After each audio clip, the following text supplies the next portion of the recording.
사차 종본 이래로 소소영령하야 부증생 부증멸이며 명부득 상부득이로다 일물자는 하물고나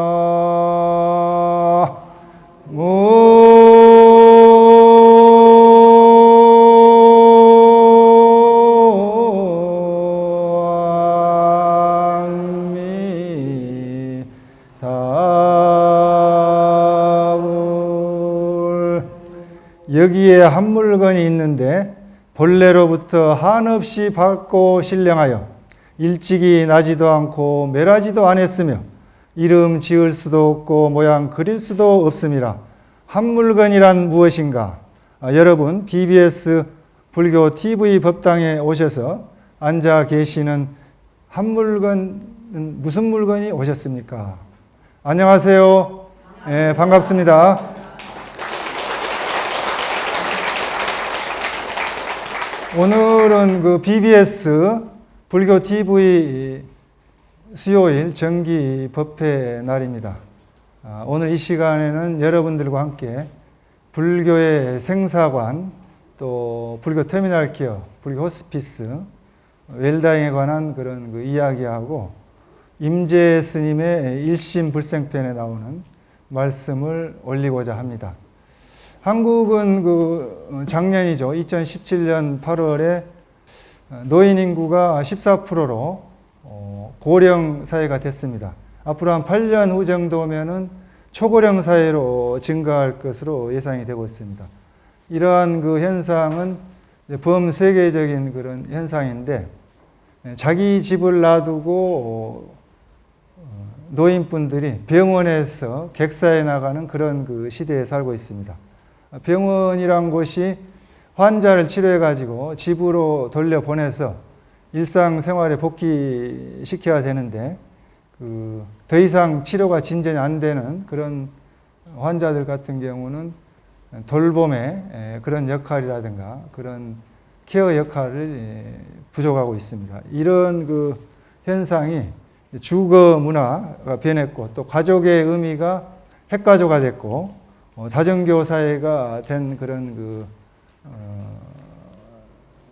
과정으로 임종 과정이 실종되었기 때문입니다. 그래서 그 과거에는 이제 집에서 장례 준비도 하고 또 본인들의 그런 그 돌아가시면 들어갈 묘소 또 가묘도 만들어 놓고 또 수의도 만들고 이렇게 해서 집에서 그 죽음 교육이 됐는데 지금은 이제 그렇게 되지 못한 실정이 왔습니다. 그래서 이제 40여 년 전에 그 자영업을 하시는 분인데 친척에게 연락이 왔어요. 연락이 왔는데 이제 그 병원비 때문에 걱정이 되어 가지고 연락이 온 겁니다. 그래서 지금 그 시대를 살아가는 분들이 병원비하고 이렇게 많이 연관돼서 걱정들 해서 돈이란 것이 무엇인가? 돈에 웃고 돈에 우는데 돈에 대한 그런 그 연구 결과가 있어서 한번 그 말씀 올리겠습니다. 돈은 그 경제 현상으로 이제 상품을 교환하고 그런 그 어떤 교환 기능과 가치 축적 기능을 가지고 있는데 돈의 유력 앞에서 휘둘리기도 하고 또 거기에 마음이 흔들리고 그 원인이 어디 있는가 그것이 최근에 이제 밝혀졌는데 12년 전에 2006년도 그 영국 엑스터대 심리학자 스티븐 네어가 행동 및 뇌과학이라는 그 비헤이버럴 브레인 사이언스 온라인판 4, 5, 5일자 인터넷판에 이렇게 그 발표를 했습니다. 사람이 돈에 중독되는 이유가 무엇인가? 중독되기 때문에 돈을 벌기 위해서 일벌레가 되고 또 비정상적으로 돈을 낭비하게 되고 충동적으로 도박에 빠져든다고 이렇게 그 주장을 했습니다. 그러면 돈이란 것이 담배, 니코틴이나 또 마약의 코카인처럼 그 뇌의 그 보상 체계를 활성화시킬 수 있다는 그 연구 결과가 나왔어요. 그러니까 이제 그 보상 체계라는 것은 여러분들 뇌에 있는 신경세포 집단인데 뇌에 있는 그 신경세포 집단이 보상을 해준다는 거죠. 활성화시켜서. 그러면 이제 우리들이 그 생존을 위해서 그 먹는 음식, 식사, 이런 거 먹을 때 뇌 신경세포 집단이 활성화를 시켜주기 때문에 쾌락을 느낀다는 거죠. 또, 여러분들 자손을 그 보존하기 위해서 결혼 생활하는 그런 성생활, 이런 것들이 뇌를 활성화시켜서 쾌락을 준다는 겁니다. 또 출산과 양육, 규칙적으로 우리 인류의 생존을 보존하기 위해서 해 나가는 그런 그 행위들에서 이 뇌에서 자동적으로 보상책을 해준다는 거죠. 근데 이 돈도 또 그 마약이나 그 담배, 니코틴이나 코카인처럼 그런 그 뇌 보상책에 신경세포 집단을 활성화시켜서 그 쾌락을 준다는 겁니다. 그러니까 돈이 떨어지면은 끼니를 굶은 사람처럼 힘이 축 처지고 힘이 없어지고, 또 돈이 생기면은 갑자기 그 음식 먹은 사람처럼 이렇게 막 그냥 그 힘이 솟구친다는 얘기죠. 그래서 돈이란 게 단순한 경제 수단이 아니고 이렇게 사람의 마음을 흔들어 놓을 수 있는 괴력을 가지고 있다는 겁니다. 그렇기 때문에 사람들이 돈에 중독되면은 치유하기가 힘들다. 이런 그 결론이 났습니다. 근데 이제 돈에 중독되지 않는 최근에 아주 그 멋진 그 감동적인 실화를 한번 말씀드리면은 4년 전에 있었던 일입니다. 언론에 보도되어서 여러분들이 잘 아실 거예요. 2014년도 8월 27일 날 한강대교 아치 그 북쪽에서 두 분의 김 씨와 박 씨, 그때 당시 이제 38살 드신 그 분들인데 자살을 기도했습니다. 자살 그 하려고 하는 이유는 뭐냐? 김 씨는 이제 그 장이동에 사는데 빚보증을 쓴 겁니다. 친구 빚보증을 써서 3억 원을 빚을 떠안게 돼가지고 그걸 이제 비관해서 자살하려고 하고, 박 씨는 대방동에 사는데 부인이 교통사고로 그때 당시 2달 전에 돌아가신 거예요. 돌아가신 것까지 좋은데 교통사고 가해자로 억울하게 누명을 써가지고 법정 싸움을 하게 됐습니다. 그래가지고 그것을 힘들어해서 너무 지쳐가지고 자살하려고 한 거예요, 두 분이. 119를 출동하고 용산경찰서에서 와가지고 이제 그분들을 경찰서로 데려가서 다 조사를 해보니까 그런 그 사연이 있었다는 거죠. 그래서 자살을 하지 않는 걸로 이렇게 다짐을 받고 훈방 조치를 했습니다. 근데 김 씨는 그때 이제 박 씨하고 그날 경찰서에서 나와가지고 밤새도록 이제 술을 마시고 친구처럼 이렇게 지냈는데 몇 번 그 이후로 이제 만나가지고 서로 이제 이 얘기도 나누고 하다가 그 복권을, 로또 복권을 둘이서 1만 원씩 그렇게 각출을 해가지고 20장을 산 거예요. 그래가지고 약속을 했는데 당첨되면은 똑같이 반반씩 나누자. 이렇게 해서 샀는데 그게 당첨이 됐습니다. 당첨이 돼가지고 2등이 돼서 3억 원을 당첨받게 됐어요. 그래가지고 당첨받게 됐는데 서로 양보를 하는 거예요. 김 씨는 박 씨 보고 가져가라. 또 박 씨는 김 씨 보고 가져가라. 그래가지고 결론이 안 나. 안 나서 그러면은 잠정적으로 이것을 우선 김 씨 보고 가지고 있으라고 이렇게 얘기를 했습니다. 하니까 김 씨가 이제 그걸 가지고 있다가 편지를 쓴 거예요. 그 편지 내용이 너무나 그 구구절절한데 제가 한번 그 읽어보아 드리겠습니다. 박 씨, 이복의 친구, 제발 내 마음을 받아주게나. 나야 아이하고 다시 돈을 벌어서 3억 원 빚을 갖고 살아가면 되는데 자네는 상황이 나보다 좋지 않아. 아이들 엄마 그렇게 떠난 것도 큰 슬픔인데 엄마 없이 아이들하고 어찌 살려고 그러나 우선 이 복권 당첨된 3억 원 돈으로 가정을 잘 추스르고 내일을 모색해 보게나. 자네 자꾸 이러면 다시는 자네 안 볼 걸세. 명심하게. 이런 이 편지를 그냥 그 자필로 깨알같이 써가지고 로또 복권 당첨된 용지하고 박 씨 집에 대방동 연립주택에 사는데 편지함에 넣은 거예요. 넣었는데 이제 그 박 씨가 일어나서 보니까 편지함에 복권하고 있거든. 본인도 또 편지를 구구절절하게 썼어요. 써가지고 김씨 장희동 집에다 또 편지를 냈어요. 그러기를 왔다 갔다 이렇게 핑퐁처럼 탁구 치듯이 이렇게 한 3번, 4번 했답니다. 했는데 이제 재미있는 사건이 일어났는데 이제 김 씨가 다시 이제 대방동 박 씨 집에 갖다 주려고 갖다 편지함에 넣는 게 잘못 넣은 거예요. 술이 취해가지고. 그래가지고 바로 2층에 사는 진선행 씨, 28살 먹은 여자분인데, 보살님인데, 그 집에다 잘못 넣은 겁니다. 그러니까 이게 이제 증발되게 생겼네. 진선행 씨가 찾아버리면. 그런데 그 진선행 씨가 그걸 편지함에서 보고는 감동을 받아서 모 신문사에다가 당첨 용지하고 편지하고 제보를 했습니다. 제보를 해가지고 그 신문사에서 인터넷을 통해서 실시간 그냥 전 세계로 나간 거죠. 한국 사람의 배려와 인정은 전 세계 최고다라는 타이틀로 긴급 소식을 타전했습니다. 또 영국 BBC 방송은 한국의 자살 기도자 2명 로또 당첨으로 절친한 사이다라고 영국 BBC 방송이 보도를 했고, 또 일본의 요미우리 신문은 인터넷판에 한국의 2사람의 배려 끝은 어디인가 라는 제목으로 토끼사로 이렇게 냈어요. 그런데 또 국민뱅크 측에서는 당첨금 3억 원을 주고 별도로 김 씨의 보증비 3억 원을 갚아줬습니다. 갚아주고 억울하게 교통사고 당한 그 가해자 박 씨 집 변호인단을, 국내 최고의 변호인단을 무료로 선임해가지고 그 억울함을 풀어줬어요. 그래서 그러니까 이런 어려운 상황에서 돈에 중독되지 않고 서로를 이해하는 배려 문화가 우리 지금 현대 한국 사회에서 정착되었으면 얼마나 좋겠습니까?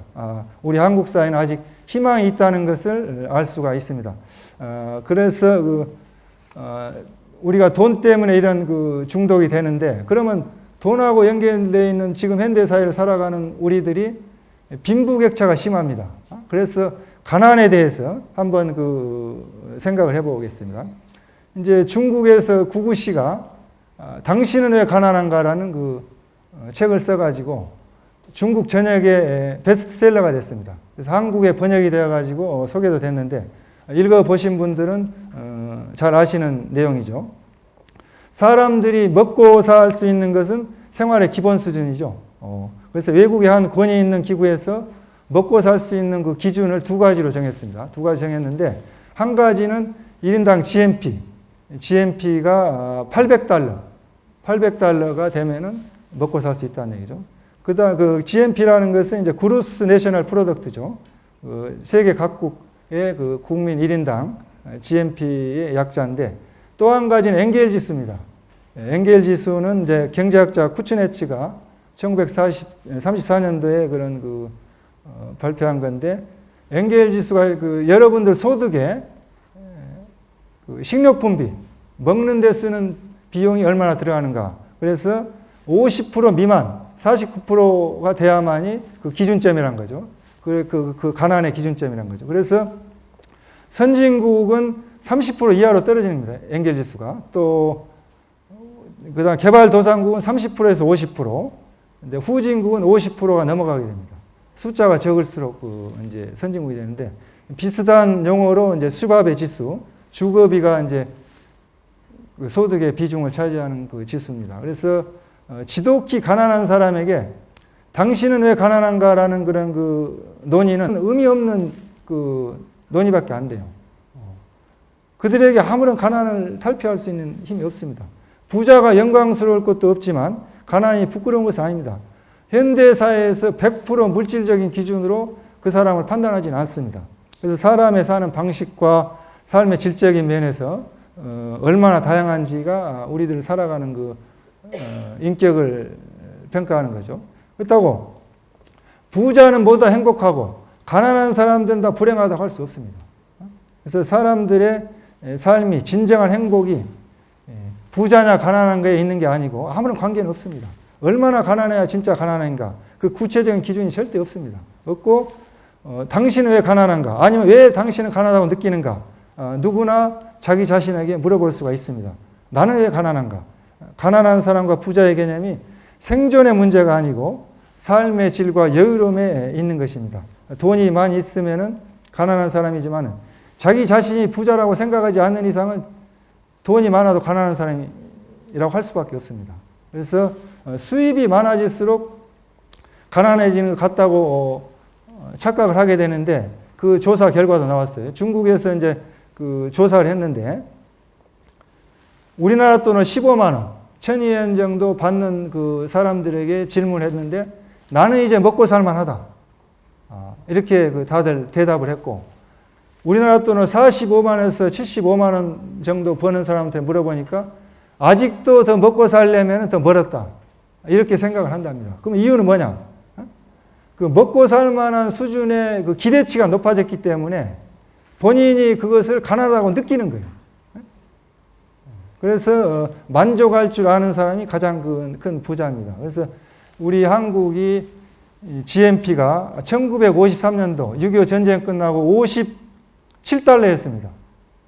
한국 GNP가 57달러였고 61년도 91달러였어요. 61년도. 그 다음에 2005년도에 18,500달러였습니다. 그리고 2015년도에 27,000달러, 금년도 3월에 27,600달러 정도 됐습니다. 세계 29등이에요. 이 정도로 잘 사는 나라가 됐는데 왜 가난하다고 느끼는가? 그 이유가 뭔가 한번 잘 생각해 보시면은 우리들이 만족할 줄 모르기 때문에 가난을 느끼고 더 기대치가 높아졌기 때문입니다. 그래서 기대치를 한 단계 낮추는 게 행복입니다. 나보다 못한 사람들 가서 둘러보세요. 여기 와서 법당에 앉아 계시지만 여러분들보다 못 사는 사람들 한번 그 밑에를 내려다보세요. 여러분 정말 잘 사는 겁니다. 그래서 그것을 제가 신뢰를 들면은 우리나라 지금 다문화 국가는 아니지만은 12개 도시는 공업단지나 농촌 일 많은 단지는 이미 다문화 도시가 됐습니다. 그러면 이제 속리산 쪽이라든가 또 이천 이런 데 캄보디아 노동자 1,500명씩 있고 엄청나게 많은데 거기 가면 한국말이 국제 공용어입니다. 캄보디아, 인도네시아, 베트남, 네팔, 중국, 일본 이런 사람들 한국말로 세계 공통어를 해요. 통역을 해요. 굉장히 잘 사는 나라죠. 한국말이 다른 나라 말 배울 필요가 없어요. 그 나라 사람들이 와서 한국말로 통역을 해요. 그만큼 우리나라가 잘 살고 있습니다. 정신문화 발전에 우리 불교가 큰 역할을 해야 됩니다. 지금은 너무 물질 만능 위주로 가기 때문에 정신이 황폐되어 있어요. 그래서 병원에서 연명치료는 병을 낫게 하는 치료도 아니고 환자가 편안하게 죽는 것과는 무관합니다. 아무런 의미가 없어요. 그래서 장기간의 연구자의 말에 의하면은 오늘날 연명치료는 어디까지 발달되어 있느냐. 장기간 생명 연장이 충분히 가능할 만큼 발달해가지고 의사가 어느 시점에서 검사와 조치와 치료를 멈춰야 될지 판단하기가 어렵다는 겁니다.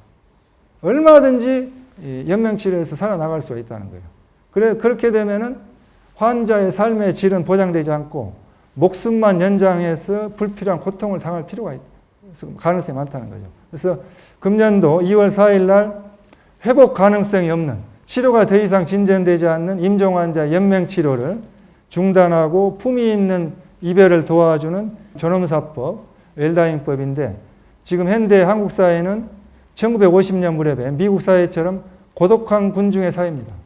사회적 성격이. 고독한 군중이란 게 뭐냐?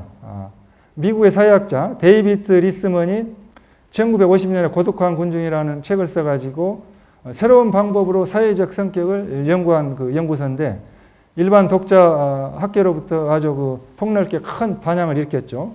군중 속의 고독 많이 들어보셨죠? 군중 속의 고독. 이런 지금 우리 한국 사회가 군중 속의 고독한 군중의 사회에 70년 전에 미국 사회를 지금 따라가고 있습니다. 그래서 요양병원에서 죽을 날만 기다리고 살아가는 지금 현대인들 아주 고독합니다. 외로워요. 가족이 있고 친구가 있고 친척이 있지만은 무슨 의미가 있습니까? 아무런 의미가 없어요. 아무런 도움이 되지 않습니다. 이 세상에 태어날 때도 여러분들은 어머니 뱃속에서 10개월 동안 있다가 왔고 여러분들이 돌아가실 때도 죽을 때도 혼자서 외롭게 쓸쓸히 가야 되는 거예요. 나홀로 왔다 나홀로 가는 공술의 공수거, 빈손으로 갈 수밖에 없습니다. 죽을 날만 앞두고 있는 환자들은 대체적으로 내 자신이 매우 고독하다 이렇게 느끼고 있습니다. 내 주변에는 아무도 없고 정말 외롭다고 생각하고 있어요. 가족들과 친척들도 멀어져 갖고 자기 자신의 주위에는 이제 아무도 없다. 이런 이것이 고통입니다. 고통. 죽음에 이르는 길이 이렇게 철저하게 고독하다는 것을 죽어가는 사람들이 생각하면서 가야만 하는 겁니다. 약 5만 명에 이르는 지금 우리 한국 현재 약 5만 명에 이르는 연명의 환자가 합법적으로 웰다잉 할 수 있는 그런 힐다잉, 웰다잉 할 수 있는 길이 열렸죠. 그럼 연명치료라는 게 뭐냐? 심폐소생술, 또 인공호흡기, 혈액투석, 항암제 투여 이런 4가지 의료행위를 말합니다. 현대인들이 집에서 재택에서 편안하게 가족들하고 죽음을 이야기하고 유산도 얘기하고 이렇게 편안하게 죽을 수 있는 그런 시대가 아니에요. 그래서 우리가 웰다잉에 대해서 많이 이야기가 나오는데 살아온 날들을 다 아름답게 정리하고 평안한 삶의 마무리를 일컫는 말이죠. 남아있는 가족들에게 도움이 되는 것이라는 것이 확산되면서 나타나는 문화현상입니다. 그래서 호스피스는 조만간 죽음에 예견되는 시한부 환자, 여생과 그 가족의 삶의 질을 높이기 위해서 팀 구성원들이 총체적인 팀 접근에 근거하여 포괄적으로 돌보는 사랑의 행위가 핵심입니다. 그래서 불교 호스피스의 기원은 산스크리트로 비하라는 그 사원이 있었어요. 그 동시에 안식의 집이다 라는 그런 휴양처라는 정도의 의미가 있습니다. 즉 사찰은 부처님 법을 전하는 그런 도량이지만은 동시에 병자들이 모여서 안식을 얻는 혹은 진료소 역할을 하는 겸했던 그런 곳입니다. 그래서 서양의 호스피스라고 같다고 이렇게 할 수가 있죠. 또 스님들을 위한 호스피스로서 인도의 가장 오래된 기원정사 중에 임종 환자를 위한 최후의 간병이 정했던 곳으로 무상원이라고 있습니다. 무상원. 없을 무자 항상 상자 무상원입니다. 그러니까 인생은 무상하다. 이 세상은 무상하다. 그런 무상원의 그런 이름을 붙여가지고 거기서 스님들이 마지막으로 이제 서북 쪽에 위치하는 곳에 설치해서 병든 스님 입적할 때까지 거기서 이제 정토를 설교하고 연부를 외우게 하고 세상에 집착을 버리게 하는 그런 극락세계에 왕생케 하는 그런 장소가 있습니다. 지금 사찰의 전통적으로 내려온 일종의 열반당이죠. 거기서 이제 4분일에 보면은 부처님이 하신 말씀입니다. 비구들아, 지금 어서 가서 병든 비구 스님의 간호를 하라. 간호를 하지 않으면 안 된다. 간호하는 사람이 되어라. 간호하는 사람이 되지 않으면 안 된다. 만약에 부처님이죠. 부처님을 공양하고자 하는 마음이 있으면 그 마음으로 병든 자를 공양하라고 말씀했습니다. 그러니까 병든 자를 간호하는 것이나 부처님을 모시고 시봉하는 것이나 똑같다는 겁니다. 그만큼 간병의 공덕이 있어요. 그러니까 여러분들이 병든 사람이 있으면 무조건 가서 간병을 하셔야 돼요. 이게 불교의 자비정신입니다. 부처님이 직접 하신 말씀이에요. 4분일에. 그리고 사찰에 지금 요양원 같은 시설이 있었다는 거예요. 무상원이라 해가지고. 스님들이 연불하면서 극락왕생하면서 갈 수 있게 마지막 임종행위를 거기서 했던 겁니다. 그러니까 어떻게 보면은 호스피스가 불교가 앞서 있는 거예요. 3000년 전에 시작된 거예요. 그런데 그럼에도 불구하고 지금 현재 우리 불교의 그런 요양시설 호스피스는 정말 창피할 정도로 부끄럽습니다. 그래서 병든 자를 간호하고 우리가 불교계에서도 요양병원이나 요양원 그런 시설들 해야 됩니다. 다 종교 시설에 가가지고 3, 40년간 불교를 열심히 믿다가 개종해버린 경우가 많아요. 불교 단체가 없어서 섭섭해하고. 그래서 불교에서 전통적으로 내려오는 열반당을 응용해가지고 한국 사회에 맞게 그런 공간을, 사회적 공간을 만들었으면 좋겠습니다. 자연적으로 죽어가는 것이 아니고 인위적으로 그런 생명을 연장해서 죽어가기 때문에 사회 문제가 되고 있습니다. 이것을 우리 불교계에서 연구와 노력을 많이 해야 될 것이라고 생각을 합니다. 전통적으로 죽음과 죽어감, 이것은 종교의 전문 영역입니다. 불교는 그대로 그 죽음 전문 종교예요. 여러분들 가장 어떤 종파를 마련하고 막론하고 반야신경 외우시잖아요. 반야신경이 바로 죽음을 얘기하는 거예요. 관세음보살아, 관세음보살이 반야바라밀다를 할 때, 깊은 반야바라밀 할 때, 행신 반야바라밀 할 때, 조겨놓은 계공, 조겨놓은 계공이 바로 여러분들 죽음을 관하는, 여러분들 몸과 마음을 관해서 일체 고통을 벗어난다는 말씀이에요. 무안이비설신이 무색생양 미적법 무한견해지 무의식계, 이 말이 전부 무슨 말씀이냐? 죽음에 관련된 말을 해놓은 거예요. 그러면서 마지막에 저 피안으로 극락세계에 갈 수 있는 게 방법이 뭐냐? 아제아제 바라아제 바라승아제 모디사바. 그 말이에요. 그게 그러니까 밀교하고 융합된 거예요. 초기 불교가 대승불교로 넘어오면서 반야경, 또 법화경으로 넘어가면서 다 하나의 불교입니다.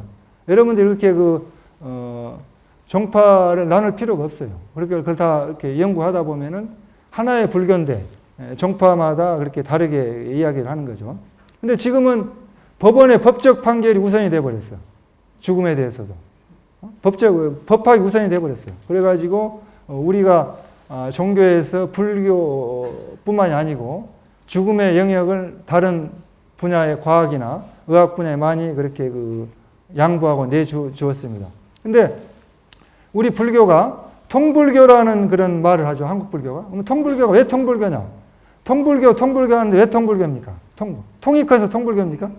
한국 불교 통이 커서 뭔 통이 드러무통 같이 통이 커서 통불교가 아니고 인도에서 중국으로 넘어오면서 20개 부파불교가 그대로 중국으로 갔는데 중국의 하나의 종파가 살아남으려면 200년이 지속돼야 됩니다. 최소한 50년에서. 근데 이제 중국에서 살아남은 종파가 13개 종파가 넘어왔어요. 한국으로. 삼국시대 때. 그 종파가 지론종을 빼고 12개인데 12개를 보면은 선종, 스님하고 같이 한번 따라 해보시죠. 선종, 열반종, 천태종, 율종, 진원종, 삼론종, 화엄종, 섬론종, 법상종, 구사종, 성실종. 여러분 듣지도 보지도 못한 종이 많죠. 이런 많은 종이 삼국시대에 들어와가지고 다 이 종파 이기적으로 특색을 살았어요. 근데 이제 2조 초까지 우리나라는 통폐합을 좋아해요. 그래서 통폐합을 시켜가지고 11개 종파로 만들었어요. 그래서 조선시대 태종 때 7개 종파로 또 통폐합을 했어요. 유사한 종파. 어떻게 유사한 종파냐? 법화경을 소위 경전을 한다면은 법화종. 천태종, 우리나라 천태종은 또 법화경을 소위 경전에 비슷하니까 그냥 통폐합 시킨 거예요. 그렇게 하다 보니까 7개 종파로 됐는데 세종 때 또 통폐합 시켜 2개로 만들어요. 2개. 성교양종. 성교양종으로 만들어가지고 해오다가 해방 후에 대한민국이 건립되면서 조계종 하나로 이렇게 만들고. 그러니까 조계종은 3000년 전에 내려오는 모든 20개 부파불교, 중국에 있는 모든 종파, 우리나라 넘어온 12개 종파를 다 할 수가 있는 거예요. 그러니까 여러분들이 혼란스러울 수밖에 없는 게 이 스님한테 가면은 정토종으로 이렇게 가르치고, 이 스님한테 가면 섬론종, 이 스님한테는 진원종, 이 스님은 선종, 이 스님은 또 무슨 화엄종. 화엄종은 우리 순수한 한국의 시조가 원효 스님입니다. 외국에 나가지 않고. 의상 스님은 중국에 가서 배워가지고 왔어요. 그래서 화엄종의 종조가 2사람이에요. 시작된 거예요. 그러니까 화엄종식으로 또 가르치고. 그러니까 신도님들이 스님이 바뀔 때마다 혼란스럽단 말이지. 어느 장단에 춤을 춰야 되는가? 혼란스러워. 그런데 혼란을 느끼실 필요가 없고 여러분들이 이 스님은 이런 종파적인 지도 이념으로 가르치시는구나. 소위 경전이. 근데 대한불교 조계종은 금강경을 소위 경전을 해서 직지인신 견성성불로 선종사찰이에요. 선종의 종파란 말이에요. 중국의 임제정맥이 내려오는. 그럼에도 불구하고 모든 종을 다 할 수가 있으니까 다 해도 상관없는 거예요. 그런데 이제 불교에 효율적으로 힘을 얻으려면은 한 개의 종파를 최소한 그런 지도 이념으로 10년에서 20년 하셔야 돼요. 그러니까 한 군데 사찰에서 신도님들이 가셔가지고 주지스님이 바뀔 때마다 혼란스러운 거예요. 주지스님이 바뀔 때마다 새로운 종파적인 이기적인 말씀을 하니까 참선하라고 그랬다가 염불하라고 그랬다가 또 주력하라고 그랬다가 또 절하라고 그랬다가 또 그러니까 혼란스럽단 말이에요. 그래서 조그만 사찰의 포교당 같은 데 가면은 스님이 몇 번 바뀌면 스님도님들이 그냥 정신이 산란해져요. 그러실 필요 없고 여러분들이 그런 그 불교의 특성을 아시고 우리 한국 불교의 특성을 아시고 본인이 중심을 잡고 소신껏 꾸준하게 공부를 하셔야 됩니다. 그래서 종파 이기주에 관한 그 말씀이 있는데 시간 관계상 그 좀 생략을 하고 다양한 그런 그 종파적인 방법으로 죽음에 대해서 접근을 합니다. 그러면 가장 불교의 두 가지 방법은 탈행문과 잘행문이 있어요. 이행문과 난행문. 그러니까 쉽게 가는 길이 있어요. 쉽게 가는 길. 부처님의 원래계에서. 그게 정토문입니다. 정토문. 그러니까 신도님들이 정토문으로 가면 그 쉽게 극락에 가서 그리고 결국에 마지막에는 성불에 가는 건 마찬가지입니다. 성불로 이르는 길은 마찬가지예요. 마지막에 가서는 성불하는 거예요. 선종이 됐든 연불종이 됐든 모든 종파가 다 성불로 가게 돼 있어요. 성불에. 단지 이제 극락세에 가니까 우선 좋아하실 건데 극락세에 가서 다시 또 성불하셔야 됩니다. 아미타 부처님의 말씀을 듣고. 그래서 우리는 왜 죽어야 되는가? 여러분들 한번 그 눈을 한번 감아 보십시오. 눈을 감아 보세요. 감아 보시고 스님의 이야기를 하면은 한번 그 생각을 해 보세요. 왜 우리는 죽어야 되는가? 왜 나는 죽어야 되는가? 한번 생각해 보세요. 왜 죽어야 돼요? 또 그다음에 왜 우리가 만일 임종에 가까운 3개월에서 6개월 시한부 선고를 받은 인생이라면은 환자라면은 그 3개월, 6개월 동안에 무엇을 할 것인가? 한번 생각해 보세요. 다음에 지금 이 법당에 앉아서 지금 내가 당장 죽는다면은 내가 하고 싶은 유언의 말씀, 유언장과 또 원하는 것은 무엇인가 한번 생각해 보세요. 그리고 지금 현재 죽는 순간에 내가 믿고 지금까지 믿고 신행해온 불교가 신앙이 어떤 종파 신앙을 했든 간에 나한테 무슨 도움이 되는가 한번 생각해 보세요. 자, 눈을 떠보시기 바랍니다. 뒤를 돌아다보고 생각하지 않는다면 인생을 잘못 산 것입니다. 스티브 잡스가 매일 오늘이 마지막 죽는 날이라고 생각하고 일을 했다는 거죠. 그러니까 여러분들이 뭐부터 우선순위 해야 되는가 그걸 생각할 때 지금 내가 죽는다면 뭐부터 해야 되는가? 잘못 살았다는 거죠. 또 어떤 종교가 나한테 도움이 되는가? 불교가 도움이 안 되면 불교 잘못 믿는 겁니다. 내가 죽으려고 하는데 어떤 불교가 도움이 되는가 했더니 혼란스러울 수밖에 없어. 참선, 염불, 주령 막 그냥 뭘 해야 될지 헷갈려. 그래서 여러분들이 중심을 잡고 한 가지 종파에 입각해서 죽는 순간에 마지막 내가 믿고 의지할 수 있는 종파적인 특색을 가진 불교는 무엇인가 그걸 선택하셔야 됩니다. 하셔서 끝까지 이렇게 해 나가셔야 되고 죽을 때 아주 유쾌하게 죽은 그 할머니를 한번 소개해 드릴게요. 11명의 그 아들, 딸을 둔 그 91세 할머니, 어머니가 있었어요. 많이 두셨죠? 옛날에는 다 그렇게 10분씩 나셨어요. 근데 그분이 혼수 상태에 빠져가지고 죽을 날을 이렇게 기다리고 있는데 온 가족이 모여가지고 어머니를 위해서 기도를 했습니다. 기도를 했는데 기도가 끝나자 갑자기 어머니가 눈을 반짝 뜨고 이야기를 하는 거예요. 한번 같이 한번 따라 해보실까요? 나를 위해 모두 기도를 했구나. 고맙다. 그런데 위스키 한 잔 마시고 싶은데 이제 위스키 한 잔 가져왔습니다. 어머니가 한 모금 마시고는 담배가 피고 싶구나. 그러니까 장난이 뭐라고 하냐면 의사가 담배는 몸에 좋지 않다고 했어요. 죽는 사람은 의사가 아니고 바로 나야. 그러니까 담배 한 캡을 가져오니까 담배를 피우시고 모두에게 감사를 표한 후에 천국에서 다시 만나자. 안녕. 그리고 숨을 거뒀습니다. 아주 멋지게 했죠. 근데 여러분들은 따라하세요. 극락에서 다시 만나자. 안녕. 도솔천 내연구에서 다시 만나자. 안녕. 이렇게 이제 여러분들도 자신 있게 어디서 만날 것인가. 이 유쾌한 유머를 한번 생각해 보세요. 그러니까 또 따라하세요. 다음 생에 너희 집 딸로 아들로 다시 올게. 안녕. 그러니까 그 11명의 가족들이 그냥 슬픔의 간음을 눈물이 나려고 하지만은 미소를 짓고 웃음이 난다는 거예요. 재밌잖아요. 근데 그 할머니가 91년 동안 술 안 먹으면 담배 한 개 피우지 않아서 아주 그 절실한 그 분이에요. 절대 술도 안 마시고 담배도 안 피우신 분인데 마지막 죽을 때 자식들한테 한번 유머를 써가지고 한번 웃겨주자 하고 이렇게 가신 겁니다. 한국 불교는 정토종의 소위 경전, 무량수경, 관무량수경, 아미탕 이 세 가지가 소위 경전인데 이 경전에 대해서 그렇게 적극적으로 여러분들에게 소개를 하거나 또 그런 신앙을 정토종이 있어가지고 하지 않기 때문에 잘 모르신 분들 많아요. 그래서 아미타경에 나와 있는 내용을 한번 같이 한번 따라 해보시죠. 스님이 한번 선창 한번 따라 하시죠.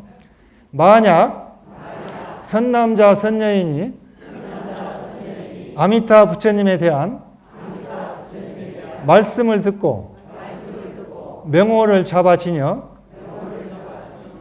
만약 하루, 이틀, 사흘, 닷새, 엿새, 일해 동안을 일심으로 산란하지 않으면 그 사람이 명이 다하여 마칠 때에 아미타 부처님이 모든 성중들과 함께 그 앞에 나타나시니 이 사람은 명이 다하여 마친 때도 마음이 뒤바뀌지 않고 곧 아미타 부처님의 극락국토에 왕생한다. 그러니까 여러분들이 이제 무량수경에는 이제 그 임종시에 아미타불 10번만 부르면은 극락세 갈 수 있다고 했는데 이것은 이제 그것은 박앤세일로 덤핑으로 파는 거고 여러분들은 이제 일주일 동안 하셔야 돼요. 이건 좀 길어요. 그래서 이 일주일 동안 하면은 좀 더 보상이 많아. 직접 성중들이 오셔서 부처님하고 아미타 부처님 직접 오셔서 영접을 한다는 거예요. 영접을 해서 여러분들 모시고 갑니다. 아주 극빈한 기빈으로 모시고 갑니다. 모시고 가셔서 극락정토에 태어나서 성불할 수 있는 길이 있습니다. 이렇게 쉬운 방법이 있는데도 여러분들은 절에 다니는데 30년, 40년이 됐는데도 일주일을 잘 못 해가지고 자신감이 없어. 확신이 없어. 왜 이렇게 걱정들 하십니까? 이렇게 경전에 나와 있는데. 그러니까 여러분들은 아무 걱정할 거 없어요. 마지막 돌아가실 때 10번만 부르든가 아니면은 일주일 동안 7일 기도만 잘만 하시면은 극락세계에 갈 수가 있습니다. 그래서 임종 환자에게 연불 기도를 하는 방법을 가르쳐 드려야 되는데 우리 불자님들이 연불을 잘 하신 연불 전문가도 있지만은 나무 아미타불을 어떻게 해야 될지 잘 남에게 가르쳐 주기가 힘들어. 마치 농사를 짓는 사람들이 자기는 농사를 잘 지어. 잘 지는데 농사하는 방법을 가르쳐 달라면 잘 못 가르쳐 줘. 그래도 한번 스님하고 나무 아미타불 연불하는 방법을 한번 쉽게 간단하게 한번 해보겠습니다. 일단 발성 연습을 좀 하고. 그러니까 발성 연습을 해야 되는데 여러분들 음악 시간에 많이 배웠죠. 도레미파 솔라시도 그렇죠? 한번 따라 하시죠. 도레미파솔라시도 위에서부터 도시라솔파미레도 그럼 나무 아미타불을 나짤 6자를 쭉 올리는 거예요. 나 올리세요. 도로 무 내리세요. 무 그 다음에 스님 손 따라하세요. 미 타 불 그러니까 이게 한 옥타브를 가지고 음성으로 나 이렇게 올렸다 냈다 한다. 이런 연습을 해서 여러분들이 작사 작곡자가 되는 거야. 여러분들 풀이로 마음 내키는 대로 그냥 그 지휘자처럼 막 손을 흔들면서 하시는데 들어갈 때 처음 들어갈 때 미로 들어가야 돼. 미, 나, 도레, 미. 그래서 나 해보세요. 나. 그 다음에 무아미타불은 이제 자유자재로 한번 했어요. 스님과 같이 한번 해보시죠. 나무아미타불 따라하세요. 나무아미타불 나무아미타불 나무아미타불 나무아미타불 손을 흔들어 좋아요. 나무아미타불 나무아미타불 나무아미타불 나무아미타불 나무아미타불 다음에 이제 관세음보살 한번 해보죠. 관세음보살 관세음보살 관세음보살 관세음보살 관세음보살 관세음보살 관세음보살 다음에 이제 지장보살 지장보살 지장보살 지장보살 지장보살 지장보살 다음에 서가모니불 서가모니불 서가모니불 서가모니불 서가모니불 서가모니불 서가모니불 서가모니불 서가모니불 서가모니불 다음에 미륵존열애불 미륵존열애불 미륵존열애불 미륵존열애불 미륵존열애불 미륵존열애불 미륵존열애불 미륵존열애불 다음에 옴마니밤매옴 옴마니밤매옴 옴마니밤매옴 옴마니밤매옴 옴마니밤매옴 옴마니밤매옴 옴마니밤매옴 옴마니밤매옴 옴마니밤매 다음 오마비람 감스바 오마비라움 감스바 오마비라움 감스바 오마비라움 감스바 오마비라움 감스바 오마비라움 감스바 오마비라움 감스바 오마비라움 감스바 오마비라움 감스바 이건 법신진언입니다. 법신진언. 그 다음에 이제 여러분들이 선종의 그 화두 시신마 해보세요. 시신마 마상근 만법길 일기하처 그러니까 화두는 이제 그런 그 화두를 하는 거예요. 그 다음에 판치생모 이먹고 화두는 연불하고 틀려요. 이먹고 뭐지? 이 사람이 뭐지? 이렇게 의심으로 들어가는 거예요. 그러니까 또 이빠사는 사띠를 챙긴다. 사띠를 챙겨. 그래서 우리 지금 한국 불교는 그 초기 불교의 그 이빠사나 가나선 또 조동종 북조선 방금 같은 연불 이게 그냥 몽땅 다 섞여 있는 거예요. 그래서 비빔밥이에요.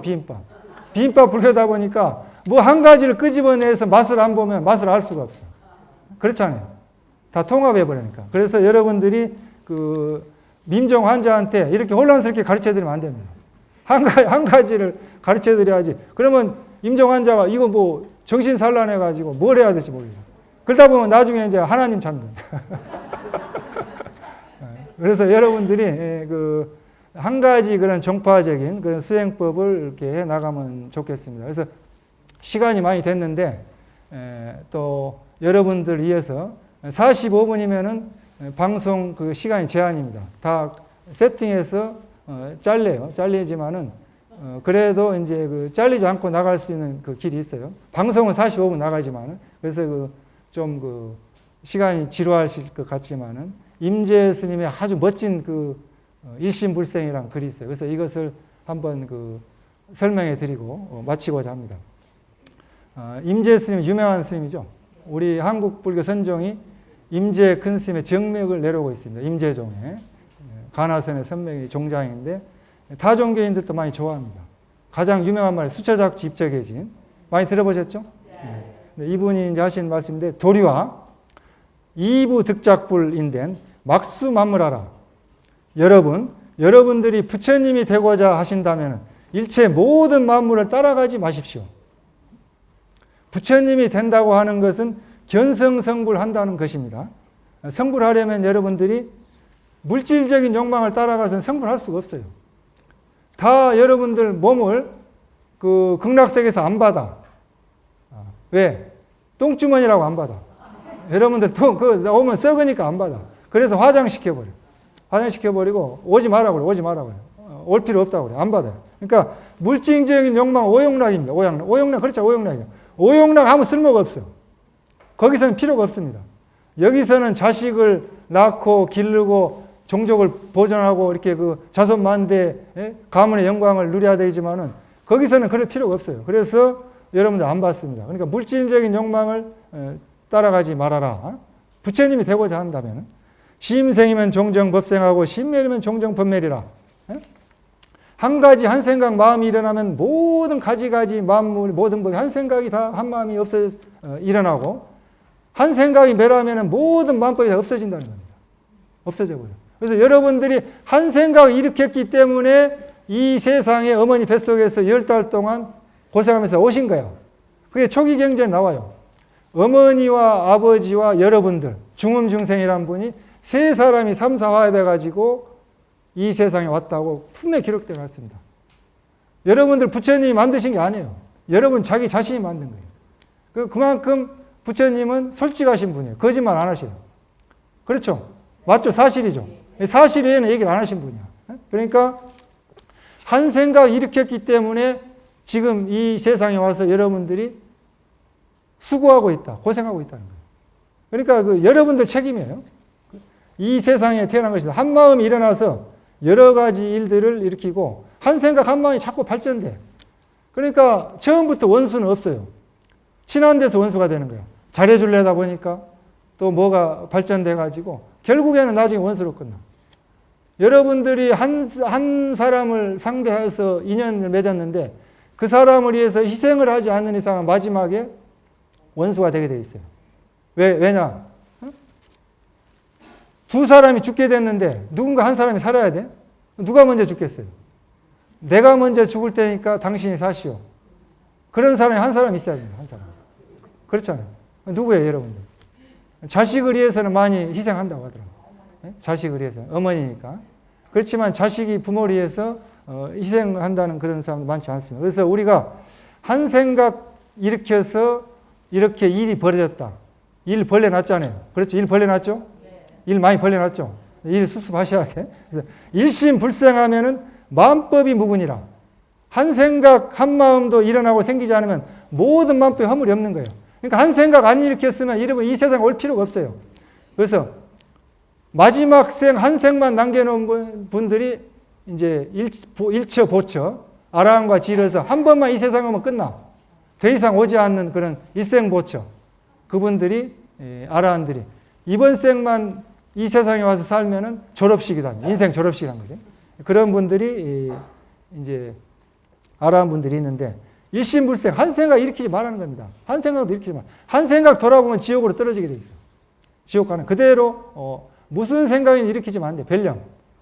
아무 생각하지 마세요. 아무 생각하지 말라니까 선방에 아무 생각하지 말고 앉아 있으라니까 못 앉아 있어요. 이 막 그 생각이 퍼올라와서. 그래서 여러분들이 한 생각 일으키지 말라. 무릇 또 무주상 보실해야 돼. 무주상 보실하지 않고서는 반드시 대가를 바라게 돼 있어요. 응무소주 이생기심해라. 여러분들이 무슨 마음이든지 머무른 바 없이 집착한 바 없이 마음을 내야만이 건강에 나온 것처럼 그 순수성을 유지할 수가 있는 것입니다. 그리고 세여 출세에 무불무업도 역불현전하여 역불 증실이니라. 세간이나 세속을 떠나 출세가 아니라 부처님도 없고 법도 없고 나타난 적도 없고 잃어버린 적도 없다는 거예요. 이 세상에 부처다 중생이다 하고 있으면 상대적인 세계에 빠져서 이미 부처님이 아닙니다. 부처라는 상이 있으면. 부처다 중생이라는 상이 없어야만이 부처님인 거예요. 부처와 중생이 없다는 겁니다. 그래서 이 세상도 없고 출세관도 없다. 부처님도 없고 중생도 없다. 설유자라도 계시명은 장꾼이 접인 소환한 시설약병이며 표현명꼬라. 설사 부처님과 법이 있다고 할지라도 그것은 모두가 명칭과 글귀일 뿐이고 어린아이 달래고 병에 따라서 응병예약, 약을 쓰는 것과 같이 표현되는 명칭과 글귀일 뿐이라는 거예요. 여러분들이 왔을 때 여러분들 근기에 맞춰서 수준에 맞춰서 약을 써준 거고 여러분들이 막 우니까 우는 애기 살살 달랬다는 얘기예요. 부처님의 팔만대장경. 팔만대장경 말씀이 여러분들 그 비유 맞춰주고 달래는 이야기라는 얘기입니다.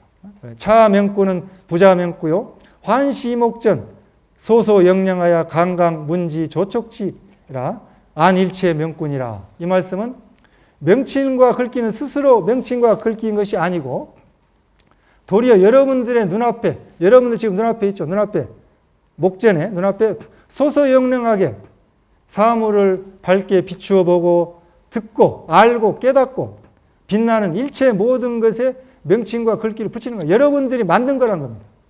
여러분 자기 자신이 만든 거예요. 그래서 여러분들의 자성청정심, 본래 면목, 그것이 글귀를 붙이고 있는 것이다. 그러니까 반야신경에 죽음에 대해서 이미 다 말씀해놨어요. 불생불멸하다. 태어남도 없고 죽음도 없다. 죽음이 없다는 거예요. 태어난 것도 없다는 거예요.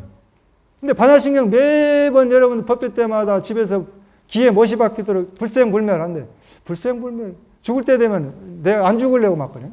불생불멸하고. 불구부정. 더럽고 깨끗한 것도 없어요. 불구부정하고. 부중불감. 늘어나고 주는 것도 없습니다. 여러분들 인생이 늘어나고 주는 게 없어요. 100년 살았다. 그게 내 거다. 그게 그런 거 없이 늘마도 없고 준 것도 없다는 겁니다. 여러분들이 보고 듣고 생각하고 하는 그 본래 자성청정심이 무엇입니까? 이 BBS 불교 TV 법당에 와서 앉아 계신 여러분 한 물건. 무슨 물건이 오셨습니까? 무슨 물건이 오셨나요? 무슨 물건? 그 무슨 물건이 왔습니까? 그 말씀에 여러분들이 이먹고 시신마를 참고하셔서 그걸 깨달으신다면 바로 그 자리가 부처님의 자리가 될 겁니다. 여러분들이 믿는 종파부, 지금 여기 법당에 불자님 많이 오셨는데 참선하신 분 한번 손 한번 들어보세요. 참선하신 분. 몇 분이 되신가? 그 다음에 염불하시는 분 손 들어보세요. 주력하시는 분 손 들어보세요. 그 다음에 경전을 많이 공부하시는 분 손 들어보세요. 그러니까 이 법당에 앉아 계시지만은 다들 이 종장 스님, 종장 보살입니다. 종파가 틀려. 그러니까, 그래서 이제 이 방송 법회가 어려움이 뭐냐면은 어떤 종파에 맞춰서 법문해야 되는가. 그 다음에 어떤 근기에 맞춰서 법문해야 되는가. 이게 상당히 난감할 때가 있습니다. 그래서 우리는 그 한국불교는 통불교지만은 이 시간에 법사 스님이 어떤 종파적인 지도 이념으로 어떤 그런 그 시각에서 법문하는가 이해를 하고 들으시면 이해가 빠를 거라고 생각합니다. 원이차 공덕 보급의 일체 아등여 중생 개공 성불도 원하옵건대 2차 인연 공덕으로 널리 일체에 미치어서 저희들과 더불어 온 중생이 다 함께 부처님의 도를 이루어 성불하게 하옵소서. 감사합니다.